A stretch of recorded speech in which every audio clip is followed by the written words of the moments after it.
at the end of the day, I learned that I had to be done with auditing my own approval. Don't define my motherhood choices anymore. And that's not selfish, that's obedience. And your peace requires chaos, just stepping away. Welcome back to Honey Home Journal, and if you're new here, we talk all things faith, motherhood, and living with intention. If you love honest conversations about homemaking, God, and raising your family without losing yourself in the chaos, like this video and subscribe so you don't miss the future ones. So, amiga, go grab your water, your coffee, or your tea and have a sip with me, because today we're gonna get into part 2 of the boundaries that every mom needs. I have a lot of laundry to do. I'm gonna be folding clothes while I speak to you. And 2 videos ago, we were talking about the boundaries that every mom needs. And today is part 2, because honestly, motherhood doesn't have to thrive in chaos. Like, honestly, motherhood can thrive in boundaries. It can thrive in peace, in purpose, in calmness. And last video was a little bit more on boundaries that we need to practice. Boundaries that I'm going to be sharing today are the ones that get people mad. But don't worry, because we're going to talk about solutions and you guarding your peace as the peacemaker of your home. And I said what I said in part 1. If you haven't watched it, I'm gonna link it right here. But today I'm about to say even more. Moms are not supposed to resolve everybody's problems in 2 hours of sleep for everybody, or at least not in this house. So let's get right into it. So my boundary number 6 is that I don't entertain guilt trips anymore. Because there used to be a time where I felt like I had to be diminished, or like someone needed to make me feel bad in order for them to feel good, and I would always be like, oh, it's because this or it's because that, like I'm just gonna cross it over, I'm gonna be the bigger person. But I learned that that's manipulation and that's not love. Or you can call it love with an extra seasoning. And I can honor you, I can love you, I can pray for you. I'm not gonna let anyone, either be friends or family, yank my emotional leash every time they need to, or that they're uncomfortable with you. And I feel like moms get targeted with guilt like it was a spiritual gift that we did not ask for. So nope, I'm not doing that anymore. Like, if your peace requires chaos, just stepping away. Boundary number 7, it would be that I protect my mental noise level, because a peaceful home isn't about silence, it's about order. And it's the kind of order that God wants you to build in your spirit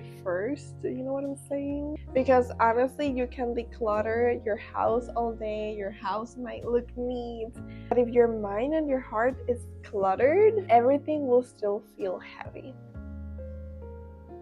So I guard my internal noise by knowing that not every message really deserves a reply, to be mindful with the time that I'm on the phone. Not every conversation or reel that I get sent deserves an urgency, and not every loud personality should live rent-free in my head. So I take breaks, I reset, I sit with God, because the atmosphere of the home begins in the atmosphere of the heart. Boundary number 8, it would be that not every crisis is my assignment. And honestly, this boundary will set some people free in today, because some people love emergencies.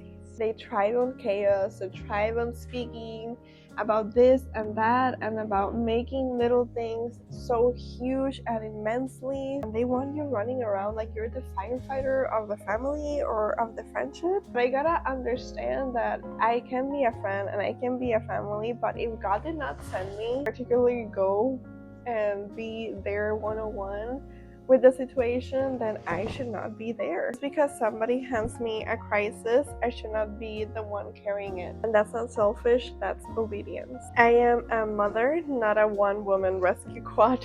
Boundary number 9, and this one is so personal to me, because I've gone through so many layers of this, and it is basically that I don't define my motherhood choices anymore.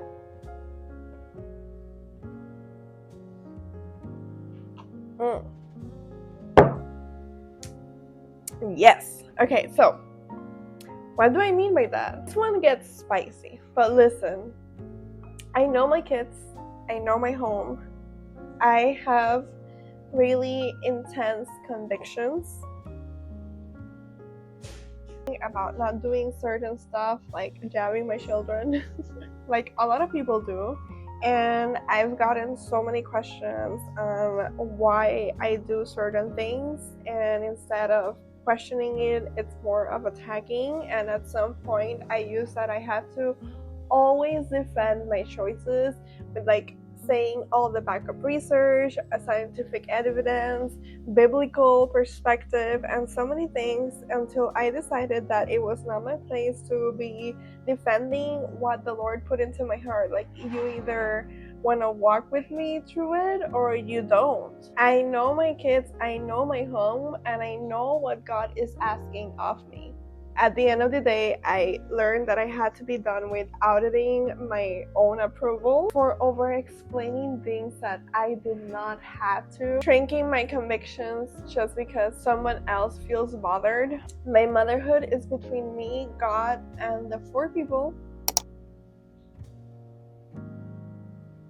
and the people that God put into my home. Everybody else's opinions is literally noise. So I learned to close it, and it's been literally one of the most liberating things that I could experience in my motherhood. Boundary number 10, and this one is kind of like a more recent one. I rest without explaining myself, because rest is not laziness. Rest is worship. Rest is stewardship. If someone needs a PowerPoint presentation on why I'm not available today, they don't really need access to me today in the first place. I don't own an apology for choosing rest, especially when rest is the one thing that keeps my whole home running with grace instead of resentment. I'm going to be making a part 3 on how you can start implementing and creating systems for yourself and your home. Before I do that, I do want to leave you with actually practical tips that you can start implementing all of these today. And remember to watch part 1 if you haven't already. This is not overwhelming, but I do feel like it helps a lot with character development without being dramatic. So first, you should choose a boundary that feels easy to work with and that is not overwhelming or huge at all. And it can be maybe like replying a little bit later, like giving yourself some hours to reply messages. And maybe it's just saying, hey, I'll get to you back soon. But what we're doing with this is building confidence through tiny steps. The second, and in my favorite, is to do a one soul reset. Just to sit down, breathe, get present with the Lord. Touch the ground, mama, touch the ground. Like, do something relaxing, whisper, pray, be conscious about praying. Chaos loses its power when you slow down your pace. And number 3, we do this weekly. We have like a challenge. We call it a challenge, but you could see it as an anchoring for your family. So we choose one thing that we're gonna focus on that week. We all practice it as a family. My husband, my oldest, which is the one that can be like more conscious about things, but even my toddler, I involve all of my family into this. And it can be something so simple as I honor God by simply protecting my peace, or I don't rush my spirit for somebody else's urgency. And it is a grounded sentence that keeps you from drifting away from your goal. And if you remember, in part number 1, we talked about keeping promises to yourself, and I pray that these practices help you walk boundaries with grace, not with guilt. The verse that I want you to carry away until we get our part 3 is found in Psalm 90:12, where it says, teach us to number our days so we can gain a heart of wisdom. And that's the heart behind boundaries. It's not about control. It's about stewarding time, energy, and life that